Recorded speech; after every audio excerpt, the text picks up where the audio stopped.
Pessoal, agora então nós vamos chegar aqui para o artigo 37, inciso 19. Já falei para vocês que esse dispositivo aqui deve ser um dos dispositivos mais cobrados dentro da Constituição Federal. E vamos trazer aqui o que diz então o artigo 37, inciso 19. Ele fala para a gente assim, ó: somente por lei específica poderá ser criada a autarquia e autorizada a instituição de empresa pública, de sociedade de economia mista e de fundação, cabendo à lei complementar, no último caso, definir as suas áreas de atuação. Isso aqui é as regras para que nós possamos criar entidades administrativas, criar entidades da administração pública indireta. E aí deixa eu começar colocando aqui para vocês o primeiro item que eu quero trazer aqui. O primeiro item é o seguinte: esse dispositivo aqui, ele trata de um princípio que você já deve ter estudado como princípio da legalidade. Por quê? Porque eu preciso de lei. Só que não é o princípio da legalidade genérico não, tá? Esse princípio aqui, ele tem até um nome específico, que nós chamamos de princípio da reserva legal, tá? O que o princípio da reserva legal aqui quer dizer e por que a gente fala que aqui existe a aplicação do princípio da reserva legal? Porque nesse caso aqui, eu preciso de uma lei e tem que ser lei mesmo. Tem que ser o que a gente chama de ato normativo primário. Então, o que a Constituição Federal falou para a gente? A Constituição Federal falou que somente por lei específica eu posso criar ou autorizar a criação de entidade. Por isso a gente fala que existe o princípio da reserva legal. O que seria essa lei específica? Deixa eu colocar aqui o item 2 para vocês, já para poder prosseguir. Essa tal da lei específica que a gente está falando aqui, ela vai ser, deixa eu colocar aqui, ó, lei específica. Essa lei específica, ela é nada mais, nada menos do que uma lei ordinária. Tá? Você sabe que dentro da Constituição Federal nós temos leis complementares e leis ordinárias. Então, quando a Constituição exige uma lei específica, ela está exigindo uma lei ordinária. Professor, então não pode criar entidade por meio de lei complementar? Até pode, mas aí vale aquela regra. Ela será formalmente lei complementar, mas materialmente será uma lei ordinária. É porque a Constituição só prevê lei ordinária para esse caso. E por que ela é chamada de lei específica? Ela é chamada de lei específica para não ter aqueles chamados jabutis. Sabe aquelas leis que você pega, a lei está falando lá de educação, aí eles autorizam a criação de um banco público. Isso é um jabuti. É aquela norma que não tem nada a ver com o tema que está sendo debatido.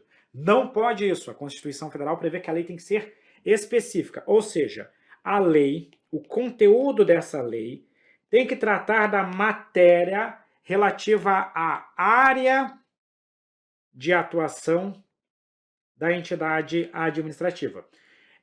Por exemplo, teve uma lei que criou a ANTAC, a Agência Nacional de Transportes Aquaviários, a NTT, que é a Agência Nacional de Transportes Terrestres, e criou mais uma outra agência reguladora. Qual que era o conteúdo dessa lei? Essa lei tratava integralmente sobre transporte, sobre modais de transporte. E ao mesmo tempo que ela tratou do tema, ela autorizou a criação dessas entidades. Tipo a lei que criou a Anatel, trata de telecomunicações e criou a Agência Nacional de Telecomunicações. Pode ter uma lei que trata de sistema previdenciário e cria o INSS. O que não pode é uma lei tratar de saúde e criar um banco estatal que não tem nada a ver com saúde, por exemplo. Isso é que não pode acontecer. Então não pode ter o famosíssimo, conhecidíssimo jabuti do meio da lei, que é uma matéria que não trate e não tem nada a ver, nada de relação com o assunto da entidade administrativa. Terceiro requisito que nós temos que observar acerca dessa lei aí, desse tópico que nós estamos tratando, é que essa lei ela tem que observar a iniciativa reservada. Iniciativa reservada. O que seria aqui a tal da iniciativa reservada? Se é uma entidade administrativa do Poder Executivo, quem é que vai propor essa lei é especificamente o chefe do Poder Executivo. Então, por exemplo, no âmbito federal, quem apresenta projeto de lei para a criação de entidade administrativa é somente o presidente da República. Teve um conhecido meu, que é parlamentar, ele me ligou essa semana falando o seguinte, pô, a gente está querendo criar aqui uma autarquia para atuar nessa área aqui. O que eu preciso para poder apresentar esse projeto de lei? Eu peguei e falei para ele, cara, você precisa ser presidente da República. Isso é uma matéria de iniciativa reservada do presidente da República. Somente ele pode propor projeto de lei que trata de criação de autarquias, de entidades administrativas, etc e tal, dentro do Poder Executivo Federal. Pausa. Galera, na teoria, nós podemos ter entidade administrativa no legislativo e no judiciário também. Exemplo, imagina que o STF queira criar uma fundação pública para gerir o acervo histórico do STF. Ele pode fazer isso? Pode. É só o STF encaminhar ao Congresso Nacional um projeto de lei para tratar desse assunto. Opa, mas aí quem é que vai encaminhar é o STF? Por quê? Porque essa fundação pública estará vinculada ao Poder Judiciário. Se o Congresso Nacional quiser criar uma autarquia ou fundação para atuar em determinada área, eles também vão ter uma lei que vai tratar especificamente disso. E essa lei vai ser de iniciativa do presidente das respectivas casas. Mas isso é uma exceção. 99,99% das entidades administrativas são vinculadas ao chefe do executivo. Consequentemente, basicamente, toda a questão de prova, toda a questão de concurso público, vai falar que a iniciativa é reservada do chefe do Poder Executivo. Só vai ser diferente disso se a própria questão te trouxer um contexto diferente disso, tá? Terceiro item que eu quero trazer aqui para vocês. O terceiro não, quarto item, né? Ô, professor, vamos contar esse negócio direito aí. Item número 4. O item número 4 aqui eu quero falar especificamente das fundações públicas. Fundações é o caso mais curioso, tá? Primeiro porque é o seguinte, vamos lá. Fundações públicas nós temos dois detalhes para analisar. O primeiro detalhe é literal. Olha o que ele fala assim, ó. E fundação, cabendo à lei complementar, neste último caso, definir as áreas de atuação. A lei complementar, no último caso, que são as fundações, vai definir a sua área de atuação. Então, a Constituição Federal exigiu a edição de uma lei complementar. E essa lei complementar serve para definir o que a fundação pública pode fazer, área de atuação. Até hoje, essa lei não foi editada. E sabe para que vai servir essa lei quando ela for editada? Para absolutamente nada. É aquela lei totalmente inútil, tanto que por isso que até hoje ela não foi editada. Hoje, o que as fundações públicas fazem? Atuam em área de interesse social. Se daqui a 5 anos sair uma lei, essa lei vai definir o quê? Que as fundações vão atuar em área de interesse social. Tá? Então, detalhe, essa lei complementar não cria a fundação pública. Ela não serve para criar. Essa lei complementar é uma lei genérica que vai valer para qualquer fundação e vai dizer o seguinte: as fundações públicas podem fazer isso. Tem essa lei complementar até hoje? Não. Isso impediu de se criarem fundações públicas? Não. As fundações públicas, genericamente, atuam em áreas de interesse social. Tá? Beleza. Segunda característica que só pela leitura desse dispositivo, agora nessa segunda característica, a gente não consegue entender. Vê a literalidade do que o dispositivo fala. Ele fala que a fundação terá a sua criação autorizada em lei. Criação autorizada em lei. Olha o que falou a Constituição. E autorizada a instituição de empresa pública, sociedade de economia mista e fundação. Então, pela Constituição, a fundação é autorizada em lei. É isso que a Constituição está dizendo. Eu posso dizer, entretanto, que isso aqui é só uma regra, específica para o caso da fundação. Por quê? O STF foi chamado a debater esse caso. E o que o STF disse? Isso aqui a gente está falando de jurisprudência. Vê, você não precisa ler informativo ou só ler informativo para entender jurisprudência. Aqui na aula a gente também vai trazendo para vocês a jurisprudência, só que de forma mais simples. O que o STF entendeu? O STF entendeu que fundação pública pode ser criada por lei. O que isso quer dizer na prática? Quer dizer que nós temos duas categorias de fundações públicas. Nós temos um grupo de fundações públicas que são autorizadas por lei. E um grupo de fundações públicas que são criadas por lei. O STF ampliou o alcance do artigo 37, inciso 19. Disse, tem a fundação de direito privado, que a lei autoriza a criação. E tem a fundação de direito público, que a lei efetivamente cria. Então guarda isso, que é uma informação extra que nós temos aqui. Então esse aqui é um resumo do artigo 37, inciso 19 da Constituição Federal. E agora nós vamos avançar e fazer um resumão sobre esse tópico, tá? Temos aqui as 4 categorias de entidades administrativas. Primeiro ponto, as autarquias, as fundações públicas, empresa pública e sociedade de economia mista. Tá? Quero falar sobre a criação, sobre a natureza jurídica, a atividade, a responsabilidade civil e o regime de pessoal. Primeiro, começando a falar de autarquia. Quando eu falo de autarquia, você tem que guardar o seguinte. A autarquia, ela é criada diretamente por lei. A autarquia é criada diretamente por lei. A autarquia, ela nasce, vamos pensar assim, vamos pensar uma data de nascimento para a autarquia. Quando que a autarquia nasce? Quando que ela ganha vida? A autarquia ganha vida quando a lei entra em vigor. Então, a lei de criação da autarquia, quando ela entra em vigência, naturalmente nasce a autarquia. Não precisa fazer, teoricamente, aqui mais nada, tá? Então, vamos lá. Criamos a autarquia, concurseiros aprovados, autarquia federal, concurseiros aprovados. A lei entra em vigor no dia 1º de janeiro. No dia 1º de janeiro, surgiu a autarquia, concurseiros aprovados. Ponto. Então, é assim que ela nasce. Como ela nasce por meio de uma lei, eu posso dizer, então, que ela possui uma natureza jurídica, tá? Natureza jurídica de direito público. Por que eu falo que ela tem natureza de direito público? Porque ela nasceu a partir de uma lei. E a lei é um procedimento público. Então, por isso que ela possui natureza jurídica de direito público. A autarquia, ela pode exercer aquilo que nós chamamos de atividade típica de Estado.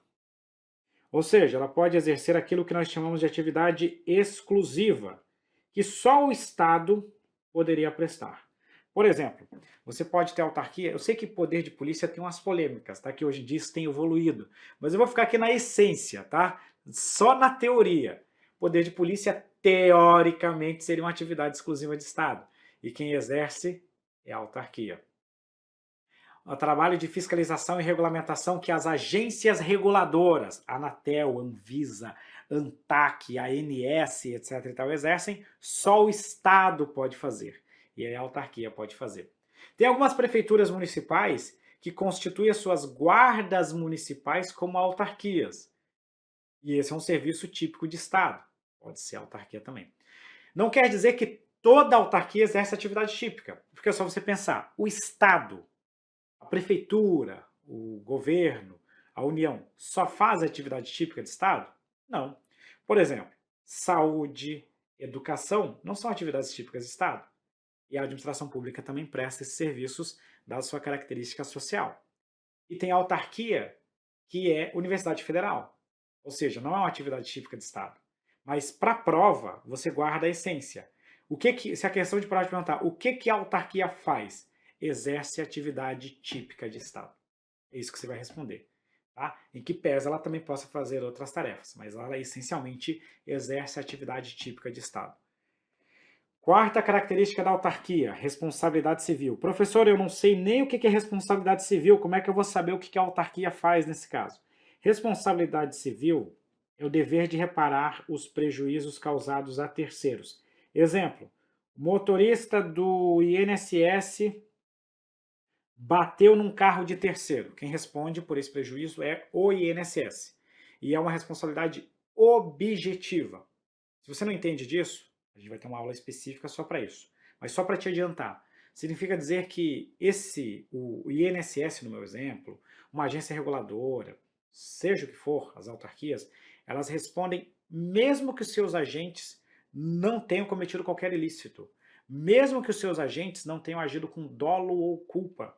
Isso a gente chama de responsabilidade civil objetiva do Estado. Então é objetivo aqui. E o regime de pessoal, como regra, porque existem N exceções, mas o regime de pessoal das autarquias é um regime estatutário. É o regime estatutário, tá bom? Fundações públicas, vamos falar agora das fundações públicas. Fundação pública aqui, eu vou dividir esse quadro agora em dois blocos, em duas partes. Deixa eu passar uma linha aqui, se eu conseguir passar ela reta. Tcharam, tcharam, deixa eu puxar aqui e vou colocar aqui. Por que eu estou separando aqui a fundação pública em dois blocos, tá? Porque, a bem da verdade, nós temos duas categorias de fundação pública. Nós temos um conjunto de fundações públicas que elas são iguais às autarquias. Essas fundações públicas que são iguais às autarquias são chamadas de fundações públicas de direito público. Elas também são conhecidas como fundações autárquicas ou autarquias fundacionais. A bem da verdade, ela é chamada de fundação, mas ela é igual a uma autarquia, ou ela seria até uma autarquia, tá? Então, é possível ter fundação pública de direito público? É. Nesse caso, a lei cria a fundação e ela pode exercer até mesmo atividades exclusivas, típicas de estados. Elas vão seguir o mesmo regime jurídico das autarquias. Elas serão iguais às autarquias nesse aspecto. Segundo grupo, fundação pública de direito privado. Tá? Fundação pública de direito privado. A fundação pública de direito privado, eita que eu estou apanhando para a caneta aqui agora. Fundação pública de direito privado, a diferença dela é na forma de criação. Por quê? Porque a lei não cria a fundação pública de direito privado. A lei apenas autoriza a criação. Vamos pensar mais ou menos no seguinte exemplo, tá? Eu estou precisando de um celular novo, né? Por sinal, se a minha esposa estiver por aí em algum momento assistindo a minha aula, isso é uma mensagem para minha querida, pode servir de mensagem também para minha querida esposa. Estou precisando de um celular novo, né? O meu celular está ferrado. Aí eu chego para minha esposa e falo: amor, eu estou precisando de um celular. A minha esposa vai lá, entra na internet, compra o celular, compra o celular e me dá o celular de presente. Eu posso dizer que esse celular que eu ganhei de presente seria um celular de direito público, porque a lei criou diretamente, no caso, a minha esposa comprou diretamente o meu celular para mim. Eu ganhei esse celular e ele entrou em vigor, ele nasceu com a vigência da sua lei de criação. No segundo exemplo, eu falei para minha esposa: amor, eu estou precisando de um celular. Ela pega e fala o seguinte: tá, vai lá e compra. Ou seja, ela me autorizou a comprar o celular. Mas eu pergunto para vocês, eu já tenho o celular? Não, eu ainda não tenho o celular, mas autorizaram que eu comprasse esse celular. A mesma coisa a criação de entidade administrativa. A lei vai lá e autoriza a criação, mas ainda não criou. Depende de um próximo passo. Qual que vai ser o próximo passo? O próximo passo vai ser o registro do ato constitutivo. Professor, que história é essa de registro do ato constitutivo? Eu não sei se você já teve que criar alguma empresa na sua vida, mas quando você vai criar essa empresa, você elabora o estatuto, digita lá o estatuto, assina o estatuto. Só que na hora que você assinou o estatuto, a empresa ainda não surgiu. Você leva esse estatuto para o cartório e aí ele é registrado. No momento que acontece o registro, a sua empresa nasceu. A mesma coisa a fundação pública. A lei autoriza a criação, elabora o estatuto e leva lá para o cartório para fazer a criação da fundação. Tá? Então, quando que a fundação nasce?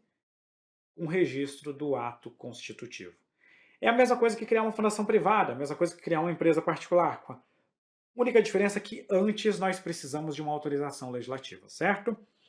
E vamos lá, qual que é a atividade desempenhada pelas fundações públicas? Nós já vimos que cabe à lei complementar definir a sua área de atuação. Eu comentei com vocês que até hoje essa lei não foi editada, mas nós falamos genericamente que elas atuam em área de interesse, deixa eu melhorar aqui, elas atuam numa área de interesse social. Por exemplo, promoção da cultura, do desporto, da saúde, da previdência complementar dos servidores e assim sucessivamente. São áreas genericamente de interesse social. Se alguma questão te perguntar, fundação pública de direito público pode exercer atividade típica? Se for de direito público, sim, pode exercer atividade típica. Se for de direito privado, não. Responsabilidade civil, tanto faz se ela é de direito público ou se ela é de direito privado, a responsabilidade civil é do tipo objetiva, tá? Em ambos os casos nós colocamos dessa forma. E o regime de pessoal vai variar também conforme a natureza jurídica da fundação. Aqui funciona da seguinte forma, deixa eu passar mais uma linha aqui. Aqui funciona da seguinte forma, se ela for uma fundação pública de direito público, o regime de pessoal é o regime estatutário. Se ela for fundação pública de direito público, o regime de pessoal é estatutário. Se ela for fundação pública de direito privado, o regime de pessoal é o regime da CLT, ou seja, é um regime de emprego público e tem pelo menos 2 decisões recentes do STF acerca desse assunto, confirmando o que eu estou falando aqui para vocês. Então, se é a fundação pública de direito público, o regime estatutário. Se é de direito privado, o regime é da CLT. Beleza, chegamos nas empresas públicas e sociedades de economia mista. Pessoal, o primeiro ponto é a forma de criação. Tanto fundação pública quanto sociedade de economia mista, a criação depende de autorização legislativa. Então, a lei autoriza a criação, mas a efetiva criação depende do registro do ato constitutivo. Por conseguinte, para a gente falar bonito, né? Por conseguinte, essas entidades possuem natureza jurídica de direito privado, tá? Segundo ponto, nós podemos ter 2 diferentes atividades aqui realizadas pelas empresas estatais. Deixa eu puxar aqui uma linha que eu quero dividir aqui para vocês, tá? Vou dividir aqui e pá. Pronto. Nós temos 2 categorias de empresas estatais. Primeira categoria é a empresa estatal prestadora de serviços públicos. E a segunda categoria é a empresa estatal que é exploradora de atividade econômica. Exploradora de atividade econômica. Beleza. E aí, para que isso é importante? O que é a prestadora de serviço público exploradora de atividade econômica? Exemplo, Correios. Correio é um prestador de serviço público. Ele presta serviço público no sistema de correspondência. Petrobras é uma exploradora de atividade econômica. Caixa Econômica explora atividade econômica e assim sucessivamente. Presta atenção que eu não sei de onde que tem aluno que tira isso, que assim, ó, até aqui eu estou falando tanto de empresa pública quanto de sociedade de economia mista. Então o que eu quero dizer para vocês é, empresa pública pode prestar serviço público e explorar atividade econômica. Sociedade de economia mista pode prestar serviço público e explorar atividade econômica. Elas não se diferenciam pela atividade que é prestada. As duas podem ou ser prestadora de serviço público ou explorar atividade econômica. Exemplo, né? A Caixa é uma empresa pública, mas explora atividade econômica. O Banco do Brasil é uma sociedade de economia mista e também explora atividade econômica. Nós temos tipo empresa pública como o Serpro, que presta um serviço público. E nós também podemos ter o caso da Caixa Econômica, que eu acabei de citar, que explora atividade econômica. Então, tanto faz aqui. A questão aqui é que tanto prestador de serviço público quanto explorador de atividade econômica pode ser tanto empresa pública quanto sociedade de economia mista. E isso aqui é relevante por quê? Por causa da questão da responsabilidade civil. Se a empresa estatal é prestadora de serviço público, a responsabilidade civil dela, como regra, é do tipo objetiva. Existem exceções, lógico, mas a regra é que ela seja objetiva. E se ela é exploradora de atividade econômica, a responsabilidade dela, como regra, será do tipo subjetiva. O que quer dizer que vai ser subjetiva? Que vai ser regida pelo direito privado. Ela responde, por exemplo, o Banco do Brasil responde igual ao Santander. Ambos são exploradores, exploram atividade econômica. O Santander é uma empresa privada e o Banco do Brasil é uma sociedade de economia mista. Mas o regime de responsabilidade civil dos dois é igual, justamente por essa característica que eu acabei de trazer para vocês. E o regime de pessoal, calma aí que o meu toque está me incomodando aqui. Deixa eu aumentar isso aqui. Deixa eu aumentar isso aqui para ficar showzinho de bola. E o regime de pessoal, em qualquer caso, é o regime da CLT. O seu pessoal é regido pela consolidação das leis do trabalho, são, portanto, empregados públicos. Nos dois casos, eu fiquei na frente aqui do desenho, mas agora ficou melhor aqui para vocês. Show de bola? Show de bola, né? Olha só o nosso resumão aqui. E aí, ajuda? Dá o seu printzão assim, ó. Dá o seu print que eu tenho certeza que ele vai ajudar vocês bem. Isso aqui é basicamente um resumão do que você tem que saber das entidades da administração pública indireta. Vamos resolver a questão, tá? De acordo com a doutrina do direito administrativo, uma autarquia estadual do Amazonas e uma empresa pública estadual do Amazonas se enquadram, respectivamente, na chamada administração indireta, com personalidade jurídica de direito público e indireta, com personalidade jurídica de direito privado. Deixa eu entender aqui. A questão pediu para a gente, uma autarquia. Uma autarquia. 2, uma empresa pública. Ela falou que a autarquia é uma entidade da administração indireta com personalidade jurídica de direito público. Foi isso que a questão falou aqui, ó. Eu tenho uma autarquia que é da administração indireta com personalidade de direito público. Essa parte está certa. 2, ela trouxe para a gente uma empresa pública e disse que a empresa pública é da administração indireta e disse ainda que a empresa pública possui personalidade jurídica de direito privado. Certo, ela possui personalidade jurídica de direito privado. Então isso aqui também está certo. Consequentemente, esse item é certo. Boa questão, né? Boa questão para a gente sistematizar o assunto. Avança para a próxima. Sobre as características de entidades da administração indireta, considere. Item 1. Sempre terão a personalidade de direito público. Calma aí, professor. Eu preciso entender o comando da questão. Agora eu entendi. A questão que é o seguinte. As características 1 e 2 correspondem, respectivamente, às figuras. Pergunto para vocês. Qual entidade que sempre tem natureza de direito público? Sempre tem natureza de direito público? As autarquias.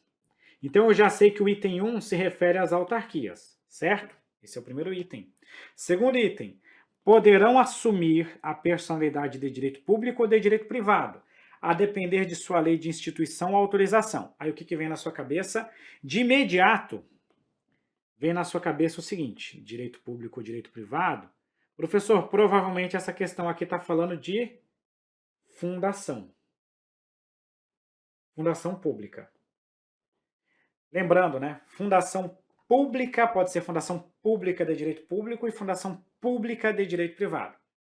Eu não estou falando, não é sinônimo fundação pública de direito privado de fundação privada. Qual que é a diferença? Fundação privada é particular, não faz parte da administração pública, tá? Então, ó, fundação pública, fundação privada. Pública faz parte da administração, privada não faz parte da administração, é algo particular. E a fundação pública pode ser de direito público e de direito privado, ok? É o primeiro ponto. Mas aí você começa a procurar as alternativas e não tem uma alternativa com autarquia e fundação pública. Porque olha só, eu elimino a letra A porque depois eu vou explicar para vocês o que é agência executiva e agência reguladora. Mas a agência executiva pode ser autarquia ou fundação e a agência reguladora sempre vai ser uma autarquia, então ela sempre vai ser de direito público. Não está errada a letra A. Letra B trata de empresa pública e sociedade de economia mista, que em todos os casos são sempre de direito privado. Pula para a letra D, agência. Depende do que é agência. Agência executiva é uma coisa, só agência, sei lá, agência de viagem. Não sei o que é o agência aqui. Então já tornaria errado, fora que empresa pública é sempre de direito privado. Fundação governamental. Fundação governamental é sinônimo de fundação pública. Só que fundação governamental pode ser de direito público ou de direito privado. Então não pode ser esse aqui. E a autarquia é só de direito público, então não pode ser esse. Professor, sobrou a letra C, autarquia e consórcio público. Ah, agora que eu lembrei, professor, lá atrás, você comentou com a gente, quando você estava falando da composição da administração indireta, que o consórcio público pode ser de direito público ou de direito privado. Consequentemente, voltando aqui para a resolução das questões, eu já sei que nesse caso aqui o gabarito é a letra C. Dá para questionar o gabarito porque o consórcio público de direito privado, a lei não define se ele faz parte da administração indireta ou não. A questão falou aqui de administração indireta. Mas no contexto da questão, nós já sabemos que isso aqui é sim, o gabarito nesse caso é sim a letra C. Perfeito, né? Muito bom. Isso aqui, com isso, nós fechamos todo esse bloco da nossa aula, né? Que show de bola. E depois nós voltamos para continuar.